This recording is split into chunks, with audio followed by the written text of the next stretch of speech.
Listening practice through dictation 4.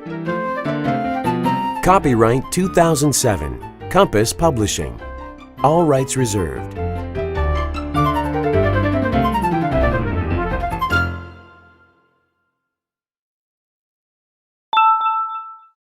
Nature and the environment. Unit 1. Hibernation. Some animals in cold climates hibernate. This means that they spend the winter months in a very long and deep sleep. Many animals find shelter underground. They dig out shelters to sleep in. Animals that cannot dig find cracks or holes at the base of trees and bushes. If they like the place they find, they might use it for years and years. Animals that hibernate include cold-blooded animals, such as lizards, frogs, and snakes. Many warm-blooded animals also hibernate, such as mice, bats, and squirrels. When these animals are hibernating, they seem like they are not alive at all. Warm-blooded animals seem colder to the touch, however, their blood is still very warm. Hibernating animals have a very slow heartbeat. They almost stop breathing. Extra blood sugar and fat in their bodies keep them alive. They eat lots of food just before they hibernate. Winters that do not stay cold are dangerous for hibernating animals. They can sometimes wake up in their shelters when it gets a little warm. Then they use energy by moving around. During winter, there is very little food. These animals can get very thin and weak. If they move around too much and do not eat, they can die. Animals hibernate to escape the cold. There are also animals in hot climates that escape the heat. During very hot or dry weather, they sleep underground. This is called aestivation. Unit 2. Falling leaves. Autumn or fall is the season between summer and winter. The days become shorter and the air gets cooler. Trees sense these changes, so they start preparing for colder weather. Trees that have leaves block water and food from coming through the branches to the leaves. When this happens, the leaves die. They fall off the tree or the wind blows them away. This is why autumn is usually called fall in America. As the leaves start to die, they appear to change from green to red, yellow, orange, or brown. Actually, the leaves are really these colors all year long. They look green because of a chemical called chlorophyll. Chlorophyll works with the sun to help the trees make food. In autumn, when there is less sun, the tree cannot make chlorophyll, so the green color fades. This reveals other colors, like red and yellow, that were always in the leaves. Like trees, animals also sense changes in the cooler autumn climate. Animals that hibernate eat a lot during autumn. They gain weight to store energy in the form of fat. They use this energy to survive the winter while hibernating. Many birds survive the cold in a different way. They leave. Each year, many birds migrate south to warmer climates during autumn. They migrate north again in the spring. Not a bad idea if you ask me. After all, who would refuse a midwinter trip to sunny Thailand? Unit 3. How the dinosaurs disappeared. The death of the dinosaurs is a great mystery. About 65 million years ago, dinosaurs lived all over the earth. They had existed for nearly 200 million years. Suddenly, they all became extinct. Many scientists believe that the dinosaurs were killed by a large meteor. They think that this meteor was about 6 to 12 miles wide. It crashed into southern Mexico and made a hole about 130 miles wide. The crash threw dust and dirt into the sky. Dust clouds darkened the Earth's atmosphere. The crash caused fires, earthquakes, and tidal waves. The plants were killed. The oceans were poisoned. Very soon, there was no food left for the plant-eating dinosaurs. When they died, there was no food for the meat-eating dinosaurs. The meteor killed about 70% of all plants and animals on Earth. The only animals that could survive were small ones that could eat many different kinds of food. Some scientists say the meteor alone did not cause dinosaurs to become extinct. They think that dinosaurs were already getting weaker. They are not sure why. One reason might be disease. Another might be climate change. A big part of the mystery is why some types of animals survived. If climate change killed dinosaurs, it should also have killed frogs. If the meteor killed most sea reptiles, it should have killed crocodiles. Yet frogs and crocodiles still exist in the world today. Unit 4. Acid Rain. I hate this rain. It's causing the traffic to back up for miles. Well, I hate this traffic because it's helping turn this rain into acid rain. I heard that acid rain has really bad effects. Doesn't it cause cancer and brain damage, and even Alzheimer's disease? It definitely can, but the major thing it does is cause breathing problems. The acid in the rain comes from smoke and gases that are given off by cars and factories. It's like riding your bike behind a bus that's showering you with its exhaust fumes. Oh, I was reading something about that the other day. It said there's too much sulfur in the air and that it's killing thousands of people every year. Yes, sulfur is the major element in factory and car exhaust. It combines with oxygen and nitrogen in the air to become the acid in acid rain. This stuff doesn't just kill us, you know. It also kills trees and lakes and animals. The acid soaks into the plants and animals so that anyone who eats the plants and animals is also eating the acid. This sounds terrible. What can people do to stop acid rain? One simple thing they could do is to use less energy. Another way to stop acid rain is to drive less, or at least carpool. Imagine if every car on this road had 4 people in it right now. There would be fewer cars and a lot less acid rain. Unit 5. The Weather Forecast. Part 1. And now, over to Barry with our weather forecast for this weekend. How's it looking for this weekend, Barry? Speaking for myself, I know I'm looking forward to clear skies. The past 2 weeks have been even rainier than usual for Seattle. Well, Sue, residents of Seattle will be happy to hear that this rainy spell we've been having is finally coming to an end. Although we've seen occasional showers today, by tonight things should dry out, and Friday morning should be clear and sunny. This fine weather should continue until the end of the weekend, with temperatures ranging from 55 to 75 degrees. So everyone can put away those umbrellas. Back to you, Sue. Thank you, Barry. On behalf of the Thursday 6 o'clock news team, we wish you a pleasant evening. Part 2. Did you hear the weather report, Jenny? It looks like it'll be a clear weekend after all, so we won't have to cancel our trip to the lake. That's almost unbelievable. I'm really looking forward to getting out of the city and camping under the stars. But we'd better get our stuff ready tonight, Paul, if we're planning to leave tomorrow right after work. Yes, we'll need our tent, sleeping bags, camping stove, and a cooler for the drinks. What about food? Let's stop at a store and pick up some groceries on the way out. Sounds good. Well, we'd better get packing if we want to be ready to go by 5 p.m. tomorrow. Science and Technology. Unit 6. Who invented that? What's so funny?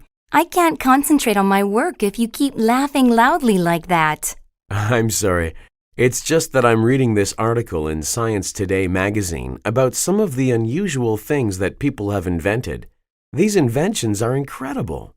Okay, tell me about some of these inventions, and let's see if I think they're as funny as you do. All right. The first one is a ladder for spiders, a thin, flexible rubber strip which attaches to the top edge of the bath. Haha, I wonder how long it took someone to invent that. Another inventor has designed a portable seat that you wear on a belt around your waist. In this picture, it looks like a big plastic cushion. Well, that is very unusual, but who would want to walk around with a portable plastic seat hanging from their waist all the time? Another unusual invention is this one. Look, it's a car plate that indicates whether the driver is a man or a woman by using different colors on either side. There's one color for males and one for females. What's the point of that invention? The inventor says that other road users will change the way they behave. They will become more polite if they know a woman is driving, so there will be fewer car accidents. Huh, do you really think that will happen? That's completely unbelievable. Unit 7. The White Noise Machine. And now, ladies and gentlemen, the moment you have all been waiting for. Here's the winner of this year's science contest, Charles Moore. Charles, tell everyone about your invention. Thank you. For the science contest this year, I've invented a white noise machine. Let me explain what that is. Have you ever been kept awake at night because of the sound of traffic or people talking or loud music? These types of noise are sometimes called dark noise. Dark noise is made up of sounds that bother you so much that you can't concentrate on what you are doing. White noise is not exactly noise. In fact, white noise can't be heard at all. White noise is made up of invisible waves of sound that reduce the effects of dark noise by making sounds of the opposite frequency. It's like being in the ocean and seeing a large wave coming toward you. It might knock you down. But if you could send a wave, or many small waves, toward the big wave, it wouldn't be as powerful because the small waves would hit it and reduce its size. My machine does this with sound. As a sound enters the microphone, the machine determines the sound's frequency. Then it makes a sound in the opposite frequency that cancels out the first sound. I hope my machine will give some peace and quiet to people living in noisy places. Thank you. Unit 8. Inches and centimeters. Hi, Julie. I'm trying to figure out the dimensions of this MP4 player I want to buy, but I'm having trouble converting these English measurements. You're really good at mathematics, aren't you? It says that the MP4 player is 3.6 inches tall and 2 inches wide, but what does that mean in centimeters? Well, according to my math book, 1 inch equals 2.54 centimeters, so to convert that, we need to multiply each English measurement by that number. Wait, I have a calculator in my pocket. Great! According to the calculator, that would make it 9.1 centimeters tall and, let's see, about 5 centimeters wide. So, its height is about 9 centimeters and its width is about 5 centimeters. But what about its weight? The website says that it weighs 3.6 ounces. We multiply 3.6 by 28.3, which is the equivalent in grams, and that converts to about 102 grams. All right then. The MP4 player is about 9 centimeters tall and 5 centimeters wide and weighs about 102 grams. I thought it would have to have larger dimensions to be able to hold 5,000 songs, but it's small and light. Do you think I should buy it, Julie? It sounds like a good product, but it depends on the price. Well, now I have the same sort of problem again. Could you help me figure out how to convert Chinese currency to our currency? Unit 9. Communicating online. Computers have transformed the way people communicate. In some ways, this transformation is good, but in other ways, it could be harmful. Statistics show that millions of people use the internet every day. People shop online, play games, and search for information. Studies also show that people use the internet mainly for communication. The internet has made communication fast and convenient. Email can travel anywhere within seconds. Chat rooms include people from all over the world. People can even make internet telephone calls. However, this type of communication is very different from what people did in the past. People spend less time talking face to face. They might chat for days without being in the same room with a real person. They also might communicate with many people at the same time. Some researchers think this is unhealthy. One study on internet use found that people who used the internet a lot were lonely. Also, they did not communicate as much with members of their family. Many people have criticized this study. They say it did not include enough people and that loneliness is hard to measure. In my opinion, all types of communication are good. It is great to email someone and get a fast response. It is also nice to talk face to face. We can do both. The internet is a fantastic tool. We should use it wisely to benefit from it. Unit 10. Science for Girls. Hi, my name is Sandy. Welcome to Physics, my favorite class. Although there are 30 students in our class, only 6 of us are girls. Most of my friends don't like science as much as I do. They are convinced that science and mathematics are boys' subjects. They say that boys learn about science and mathematics by playing with toys like building blocks, racing cars, and simple machines, while girls play with toys like dolls and tea sets. They say their parents didn't do science experiments with them or encourage them to learn math. Well, that wasn't the case with me. I played with dolls too, but my parents also built up my confidence in science and math. They used long plastic rods, which are like sticks, to help me learn addition, subtraction, multiplication, and division. For my 8th birthday, they gave me a kids' chemistry set, which helped me do all sorts of cool experiments. Whenever we went to the park, my parents asked me different questions about the plants and animals that we saw. When we got home, we looked up the answers together. In school, my teachers were surprised. They were used to boys giving all the answers in science class. They were impressed with my science exam scores. I have lots of confidence in myself. I know that boys are not smarter than girls in science and math classes. I just wish I could convince my friends. Art and Culture. Unit 11. On Stage. Love, hate, death. These things are at the heart of Shakespeare's famous tragedy, Romeo and Juliet. The St. Stephen's High School Drama Club performed this play last weekend. Romeo and Juliet is the story of 2 families, the Capulets and the Montagues, who are bitter enemies. Tragedy follows when the son of one falls in love with the daughter of the other. The play is set in Verona, Italy, in the late 16th century. Alison Bourne played Juliet, Capulet's beautiful young daughter. She showed the mixed emotions Juliet felt after secretly marrying the son of her family's most hated enemy. At times, she was happy, and at times, she was afraid. David Taylor played Romeo, Montague's son. He put on a good performance despite having a head cold. His lines were said with great feeling in a clear voice. Eric Parker was the perfect Tybalt, dark and angry. Maggie Jones played the nurse. She acted the part of a gossipy old woman very well. She made everyone in the audience laugh at her jokes and her comic character. The whole cast showed enthusiasm in every scene.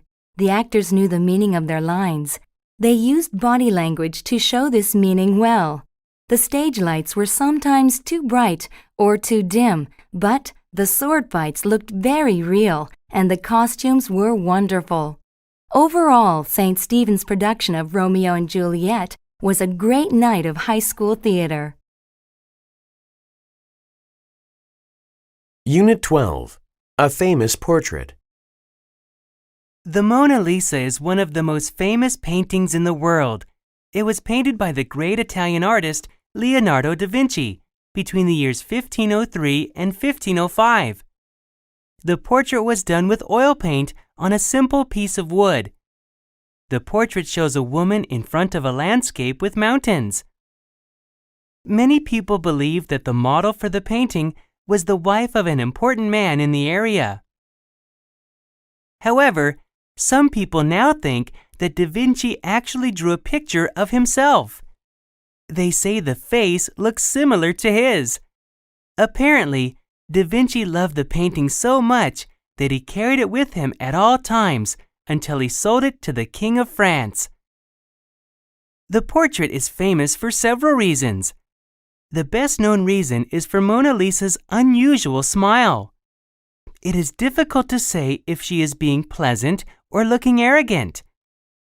Another reason the painting is famous is that it was stolen from an art museum in 1911. Both France and Italy sent people to look for the lost painting. It was then found 2 years later in a hotel in France. It is currently on display at the Louvre Museum in Paris. People from all over the world go to the museum each year to see the Mona Lisa. In fact, the painting has so much appeal today that it has been copied many times. Unit 13. Leonardo da Vinci. When most people hear the name Leonardo da Vinci, they think of art. But in fact, he was a man of many talents. He was a scientist, an inventor, and an artist. Leonardo da Vinci was born in 1452 in Vinci, Italy. When he was 14, his father sent him to Florence to train under Andrea del Verrocchio, one of the best artists in the area. Leonardo became better than Verrocchio. By his early 20s, Leonardo was famous for his painting. He was especially good at painting colors and details. This made his paintings very lifelike. His most famous paintings are the Mona Lisa and the Last Supper. Leonardo was also a great scientist. He was a good observer of life and nature. He would ask himself simple questions like, how do birds fly? Then he would try to find the answers. He was interested in everything. For example, he studied the inner workings of the human body. He would cut up dead bodies to examine their insides. Leonardo was also a talented inventor. He believed that by understanding how each part of a machine worked, the parts could be changed and combined in different ways to make new machines. Using his artistic talent, Leonardo drew pictures of many inventions. However, few of them were built and tested during his lifetime.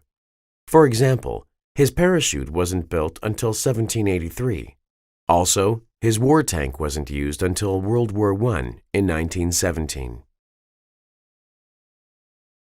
Unit 14. Ludwig van Beethoven. Ludwig van Beethoven was a musical genius. He composed hundreds of songs in his lifetime. The first 4 notes of his Fifth Symphony, bum bum bum bum, are the most famous in the world. These notes are played on a trombone.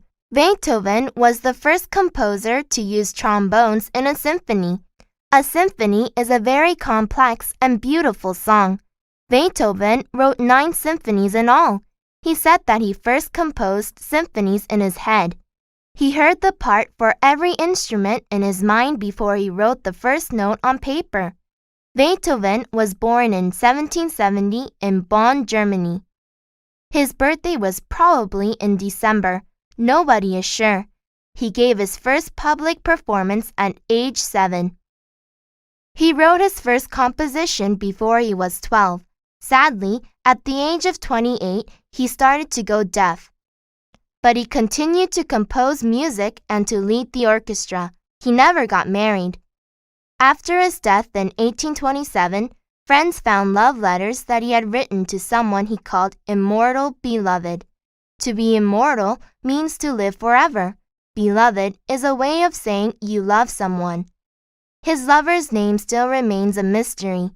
For these reasons, and because of his wonderful music, he is remembered as a remarkable man in history. Perhaps no other composer has had such a large effect on the history of Western music as Beethoven. Unit 15. A nice gift. We've been invited to Lisa and Tom's wedding in August, so we need to get them a present. Do you have any ideas about what to buy them? I don't know. I'm not very good at buying gifts for people.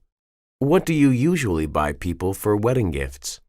I'd like to buy something that they have especially asked for. Most couples who are getting married go to several department stores and make a list of what they would like, and the stores put the list into a computer system. Then you can go and print out the list and choose something that they would like. Are Lisa and Tom registered somewhere? Yes, they are registered at 2 department stores. I've already printed out their list from one store. What have they asked for? Well, they have asked for different things for their new house. They would like towels, linens, decorations for the house, small appliances for the kitchen, china, silverware, crystal glasses, garden tools, and a patio set. Wow, that's a lot of stuff. How should we decide what to get them? They have listed a coffee maker as one of the things they want, so why don't we buy them a nice coffee maker? Okay, how much is it? It's $40. Maybe we could get them some nice coffee cups and some coffee to go with it. That's a great idea. I think that will make a lovely wedding present. Leisure and entertainment. Unit 16. Collecting stamps. Hello everyone, my name is Franklin. I'm the president of the Greenville Stamp Collecting Club. Many people ask me why stamp collecting is such a popular hobby. There are several reasons. First, stamp collecting is inexpensive. Most letters come with stamps on them. All you need to do is remove the stamp from the envelope. It's true that nowadays we may not get as many letters as we used to.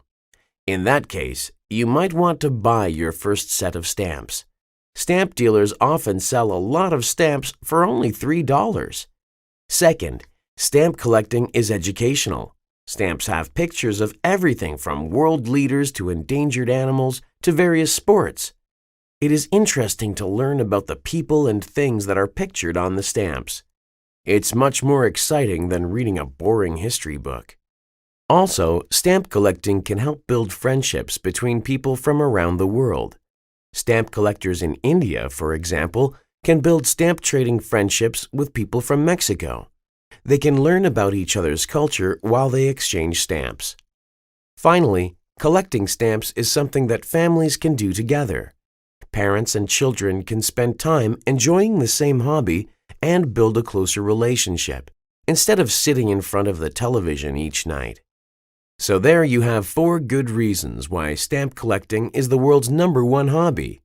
I hope you have enjoyed my talk. There are refreshments in the lobby. Thank you. Unit 17. Rock, Paper, Scissors. Come on, Tony, let's go to a movie tonight. We went to a movie on Saturday, Mary, but we haven't gone bowling for a long time. I know. Let's play rock, paper, scissors to decide. Rock, paper, scissors? It sounds like an interesting sort of game. How do you play it? First, we each make a fist with our right hand, and then we shake our fists at the same time. 1, 2, 3. On the count of 3, you can keep your hand in a fist. That's rock. Or open your hand with the palm flat. That's paper. Or keep your fist but put out your first and middle fingers. That's scissors. The winner is the person who has the stronger item. That sounds stupid, because rocks are stronger than paper and scissors, so the rock will win every time. That's true in real life, Tony, but that's not how it works in this game. Rock can break scissors, but rock can be covered by paper, and paper can be cut by scissors. So rock defeats scissors, paper beats rock, and scissors beats paper. It's interesting that each item in the game can defeat one other thing and lose to one other thing. I wonder who invented this game. I don't know, but it's played all over the world. There's even a rock, paper, scissors world championship that has been held every year in Europe since 1934. Unit 18. Man's Best Friend. Why are dogs often called man's best friend?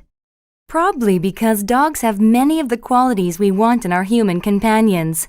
They are loyal, friendly, never argue, and are always glad to see us. This is one reason why we have dogs and other pets. Sometimes we might even prefer the company of animals to that of fellow human beings.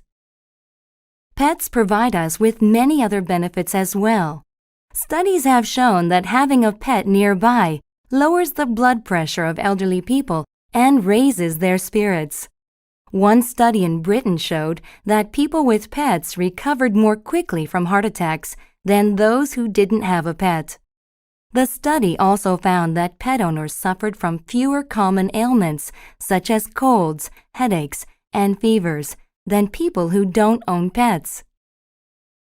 Pets help children to learn responsibility. By learning to take care of their pets, children learn how to take care of themselves and other people.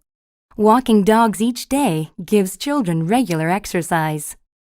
Pets can also help keep us safe. Dogs, for example, guard our homes and scare away burglars. Guide dogs help blind people see when they need to go outside. Cats catch mice and rats in our houses. Finally, pets teach us compassion. They give us a chance to show our love to other living creatures. If we can love our pets, it becomes easier to love each other. And that might be the most important benefit of all. Unit 19. The Active Leisure Center. Bored with nothing to do?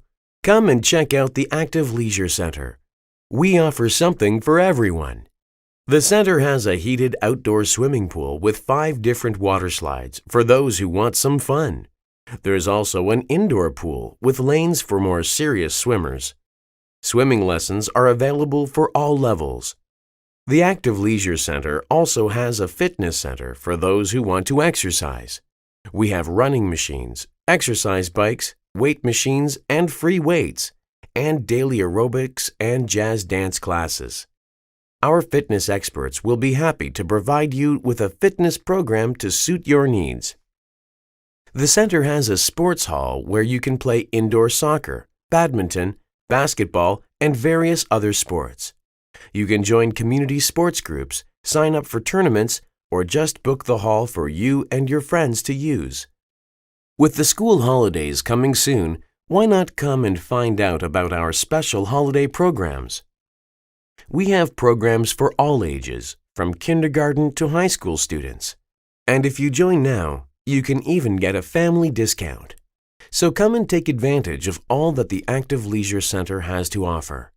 We're open from 6 a.m. to 10 p.m. on weekdays and 8 a.m. to 8 p.m. on weekends. For more information, call 325-6188 or visit our website at www.activeleisure.com. Unit 20. The Audition. Hi, Cindy. Are you ready for the big audition this afternoon? I don't know, Greg. I've been practicing the script all week, but the princess has so many lines that I don't know if I can remember them all. You don't have to remember all of them for the audition, just the lines for the main scene, where the pirate meets the princess and tries to kidnap her. I know, but even in that scene, the princess has quite a few lines. You've got to think positive and have some confidence in yourself.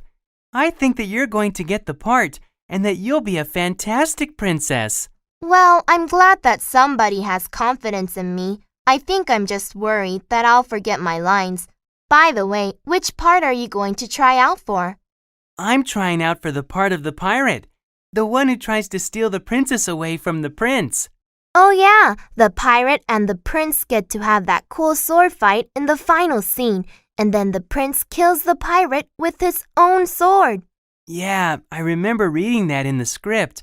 But at the audition today, we'll be practicing the scene where the pirate first sees the princess and falls in love with her. Hey, I'll help you practice your scene if you'll help me practice mine. You've got a deal. Let's start now.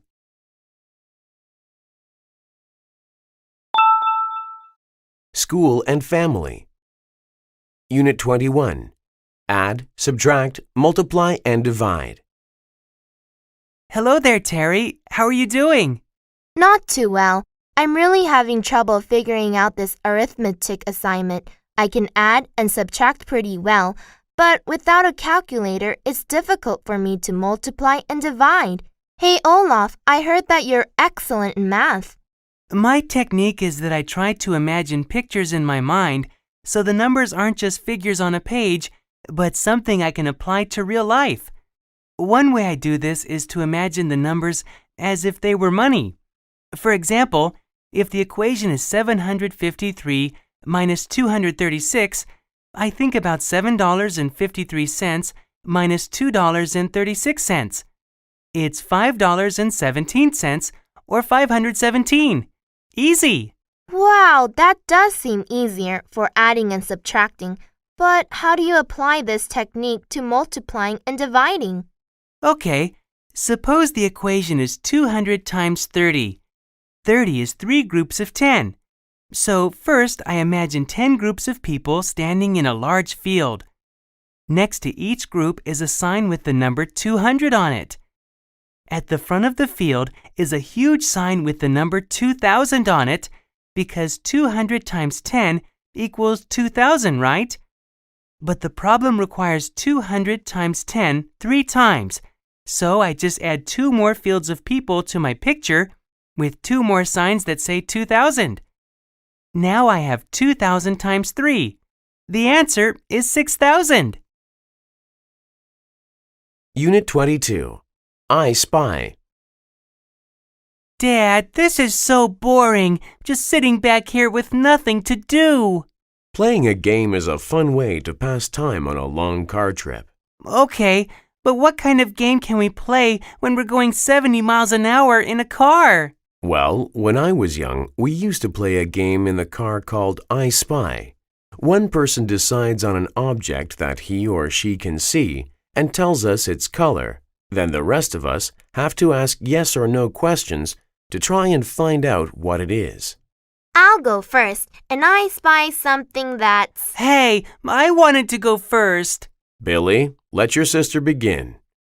Remember, it's considered good manners to let girls and younger children have their turn ahead of us.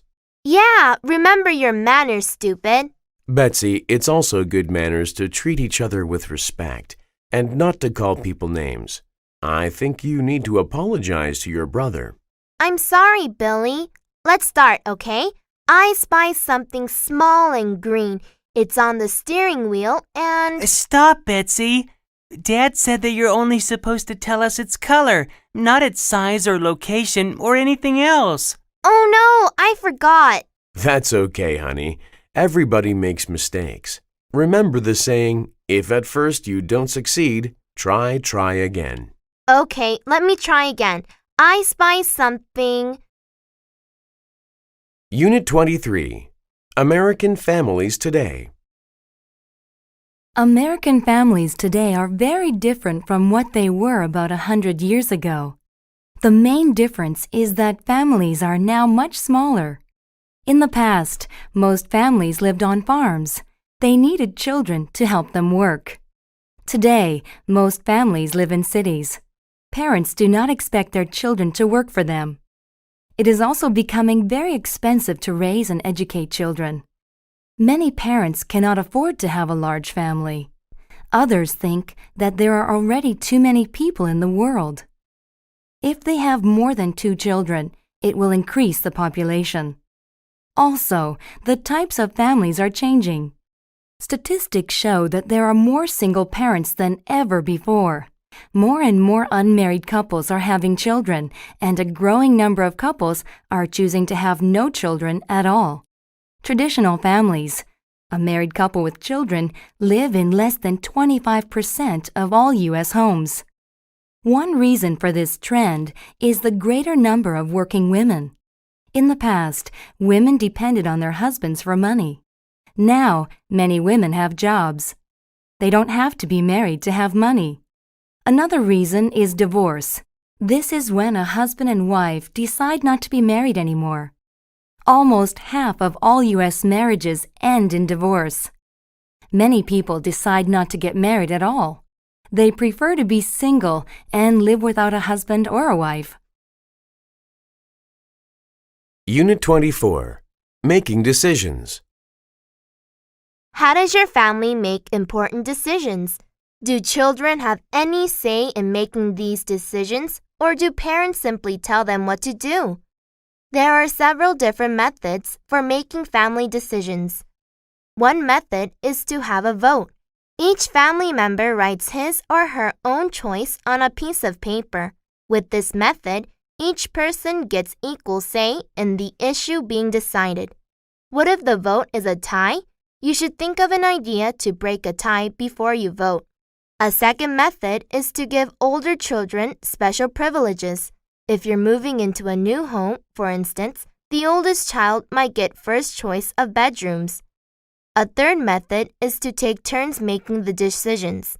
Suppose a family goes on vacation together each year. One year, they might let their daughter decide where they should go. The next year, the choice goes to the son. A fourth method is to let the head of the household decide what is best. That is the way we do it in my family. The head of our household, my father, listens to all our opinions. Then he makes a decision. We agree to follow his decision even if we don't like it. Making family decisions is not always easy. The important thing is to choose a method that everyone agrees on. That could cause a problem, however. Which method should you use to decide which method to choose for making decisions? Unit 25. My favorite teacher. The best teacher I've ever had was Mr. Lambert, my high school French teacher. He was short with dark hair, a thick beard, and a big smile. His legs were short too, so his arms always looked too long. He was a very good teacher because he always brought so much energy to the classroom. His classes were never boring because he was always active, trying to find new methods to communicate ideas. Because he taught French, English wasn't allowed in class, so he often had to demonstrate the meaning of new words through gestures and acting. Once he had to communicate the word above without saying it in English. First, he pulled a desk near the blackboard and then put a wastebasket between the desk and the blackboard. Next, he put his feet on the edge of the blackboard and his hands on the desk so that he was above the wastebasket.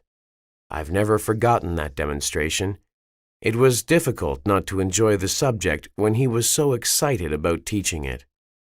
The most important reason that Mr. Lambert is the best teacher I've ever had is that he loved all his students, even when we made him angry by speaking English in class. Whenever that happened, the students always felt guilty because they had so much respect for him. Now that I'm a teacher, I try my best to be like Mr. Lambert. He is my role model. People and Work. Unit 26. Meet Deborah. Hi, my name is Deborah Garrell. I'm a 20-year-old communications major at New York University. I love being at university. I'm enjoying my courses, and I meet many new people every day. It seems like a new adventure, and I love adventures. I spent my childhood traveling all over the world and learning about different cultures. You see, my father works for the World Bank, so our family has always moved around a lot. I've lived in Mongolia, East Timor, Brazil, Nigeria, the Netherlands, and the United States. The hardest part of growing up was saying goodbye each time we had to move. But I would always remind myself that I would make new friends soon, and I always did. I've learned not to be shy. After leaving one place, I would always email or call my old friends. I would tell them about the new adventures I was having and ask them about new things in their lives. That is probably the reason I chose to major in communications. I like to keep in touch. It's obvious that I love to travel, isn't it? But I also enjoy dancing, reading, going to the theater, and riding horses. If you share any of these interests and would like to learn more about me, please let me know. And if you have different interests, I'll remind you, I'm always looking for a new adventure. Unit 27. What's in a name? Sai, do you have a local driver's license that we can rent the car with for our trip this weekend? Sure, Jen. Here you are. It says here that your name is Sarang Patel. But I thought your first name was Sai. Sai is my nickname, and Sarang is my given name. It means navigator in Hindi. At the time I was born, things were confusing and difficult for my family in India. My parents wanted a son who could lead and guide our family to success. Well, I just hope you can lead and guide all of us to the beach this weekend. Ha ha, very funny. So, your nickname is Jen, and your given name's Jennifer. Do you know how you got that name? Actually, I was named after my father's grandmother, Guinevere. Wasn't Guinevere the wife of King Arthur in that old story from England? Yes, she was. And her name means pure. It's interesting how people get their names. In India, we don't name children after their relatives like they do in America. To me, it's strange to see names like Jack Johnson Jr. and George Bush Sr. Usually, it's a way to show respect for a person, but some people make it ridiculous. You've heard about George Foreman, the famous boxer, haven't you? No. Well, he had 5 boys, and he named each one of them George, after himself. It must be confusing when the phone rings at his house. Unit 28. The Right Career. People need to consider important factors when choosing a career. In my opinion, the most important factor is to choose a job that goes well with your personality. Are you an outgoing person who loves meeting new people and talking to them? Perhaps you should become a tour guide or a teacher. Are you shy? Maybe you should be an accountant or a scientist. Remember, you will do your job almost every day. If you have to change your personality when you work, you probably won't be very happy. And neither will the people you work with. Nobody wants an unfriendly tour guide or an impatient teacher. Are you a moody person? In most jobs, you will be expected to control your emotions. That's hard to do if your mood changes often.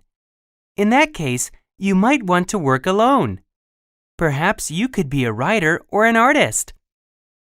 There are other factors to consider, such as salary and status. However, what good is a large salary or high status if you don't like your job? You should consider your personality, find out what you are very good at doing, and then find the right career to go with all this. Too many people choose a career because it pays well. Too often, they find they don't like their jobs. But by then, they feel like they're in a trap, and they can't escape. Finding a good career is important. Think about it and choose carefully. Unit 29. Body Language. Did you know that words are not the only thing we use to communicate? Most of our messages are sent through body language. Only about 10% of communication is done through the actual words of a conversation. Isn't that strange? If we understand body language well, we can learn a lot more about what other people really think. We can also use body language to send the right message to others. Have you ever felt dislike for someone without knowing why? Well, he or she might have been sending out a negative message through body language.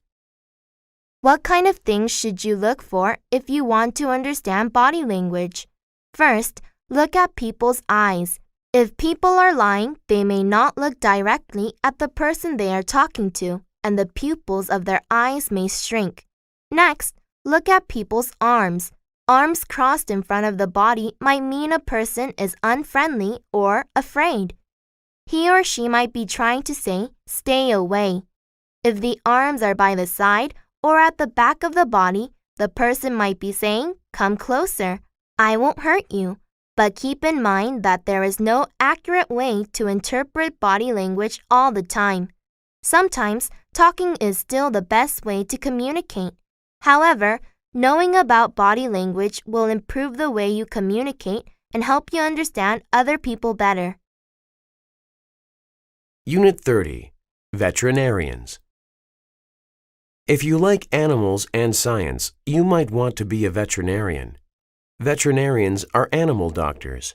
They take care of sick and injured animals. Like doctors, Vets perform surgery and give medicine. When an animal is sick, vets examine it to find out why. They look for clues in the way an animal looks and acts. For example, if a dog is walking in a strange way, it might have injured its leg. Vets need to observe animals carefully since animals cannot speak to tell anyone what is wrong. Vets prevent health problems in animals by giving vaccinations and checkups and fixing teeth.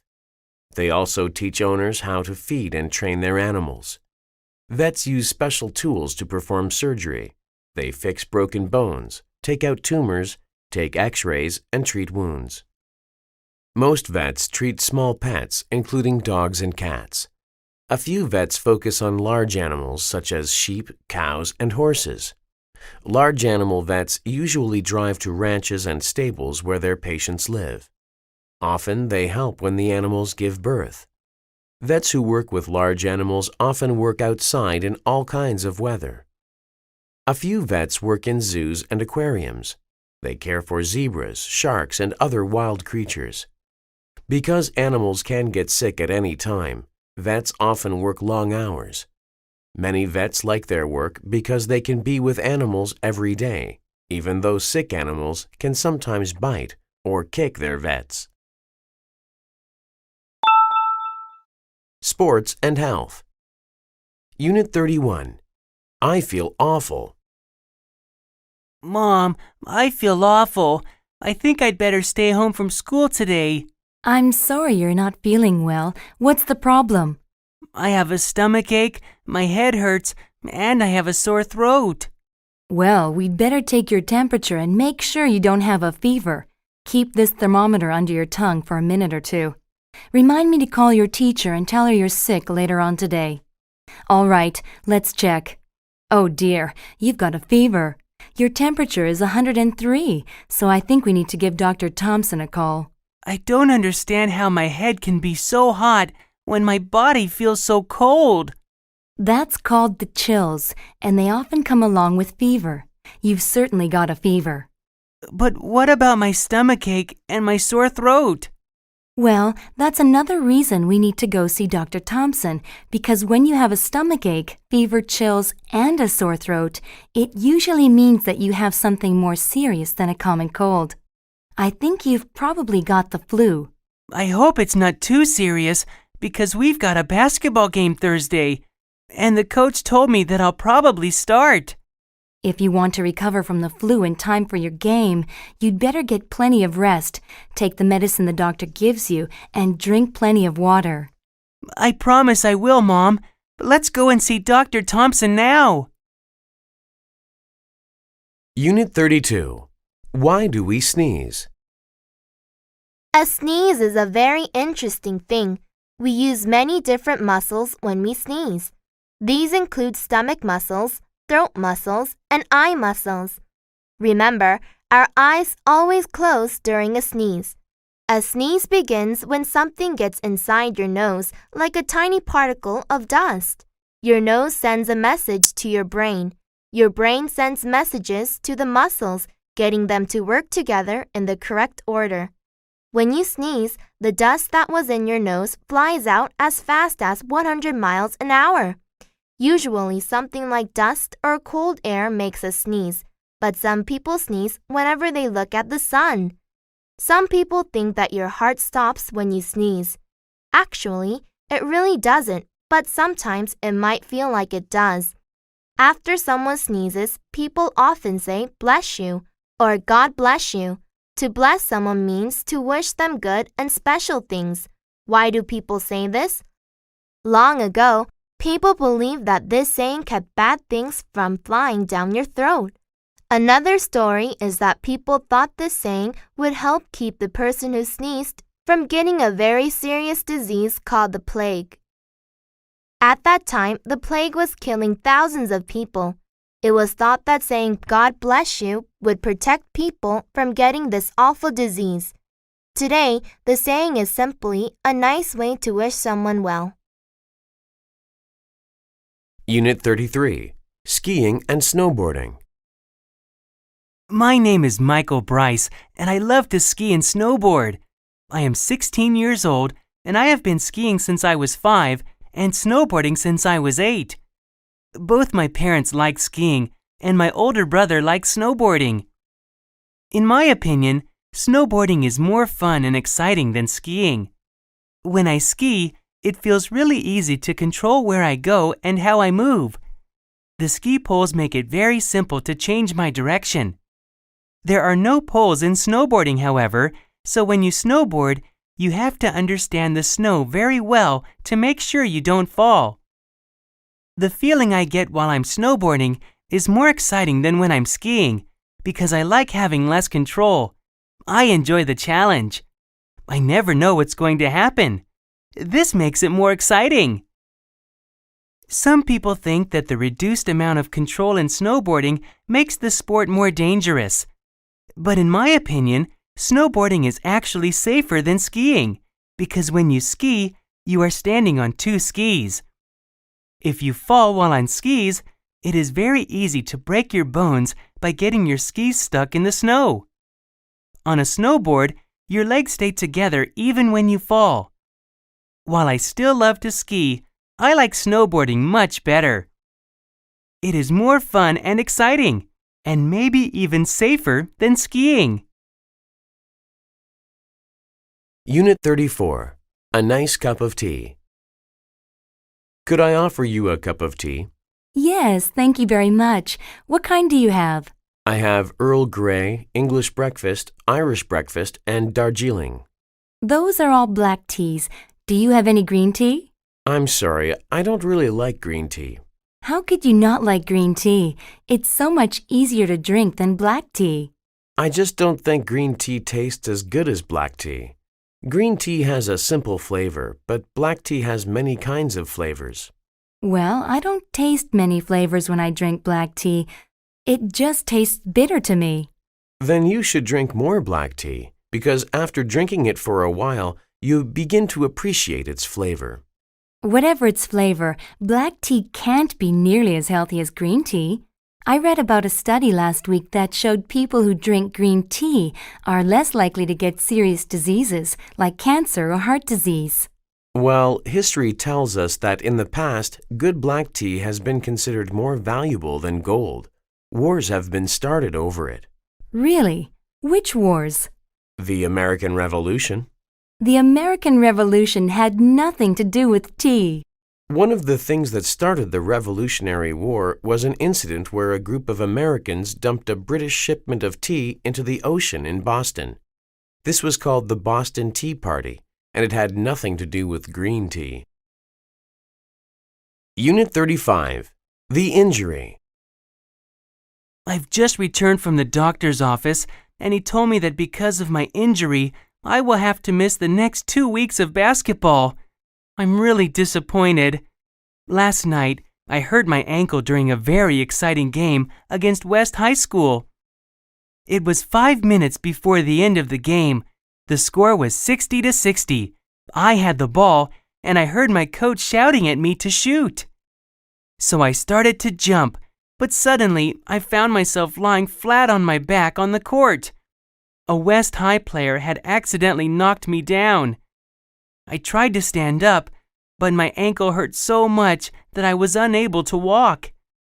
2 of my teammates had to help me leave the court. My ankle started to swell up, so the team doctor brought me a bag of ice to put on it. The ice was cold, but it felt good on my ankle. When the swelling on my ankle reduced a little, my coach asked the doctor if he thought I would be able to play anymore. But the doctor replied that I would have to sit out the rest of the game and come to see him the next day. Not only did I receive an injury, but we also lost the game by a score of 68-66. What a disappointing night. Travel and Transport. Unit 36. Moving. Hey, Sheena, I haven't seen you for ages. What's new? Where are you going with all those suitcases? Hi, Mark. It's been a while since the last time we ran into each other. I'm bringing these suitcases home to pack because my family is preparing to move across the bay to Port Anderson. Really? How are you going to transport all your furniture? I'm not sure. I considered hiring a moving van, but someone told me it might be more convenient to rent a huge container and ship everything across. The details are a bit complicated because we've got so many boxes. Well, when my sister and brother-in-law moved to Dallas last year, they sent all their furniture and heavy items by cargo flight. They hauled it there on a massive cargo plane, then rented a truck and picked it up at the airport after they arrived. That's interesting, but the problem is that we have so much junk, we might need 2 cargo planes. Well, however you get it there, it sounds like you'll need help once you get it to the other side. I've got a friend there who owns a self-serve truck company. He can rent you a truck at a discount rate. Which day are you moving? Next Saturday. I'm free that day, so I'll help you out. I've still got my small truck, so I can haul some stuff for you too. Thanks, Mark. That would be great. Unit 37. Wear your seatbelt. Some people think that the government should require passengers by law to wear seatbelts in cars and taxis. They say that seatbelts save lives and money. Statistics show that 60% of people killed in car accidents were not wearing seatbelts. Statistics also show that most people who wear seatbelts survive. In the past 30 years, seatbelts have saved almost $600 billion in medical costs.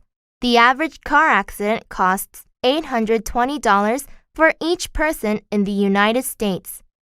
Some states require people to wear seatbelts. In those states, about 80% of the passengers follow the law. However, other people think it's wrong to require seatbelt use by law. They say that passengers should decide for themselves. Many of these people agree that seatbelts save lives, but they don't think the government has the right to force people to wear them. They point out that smoking cigarettes is also unhealthy, but the government lets adults smoke if they want to.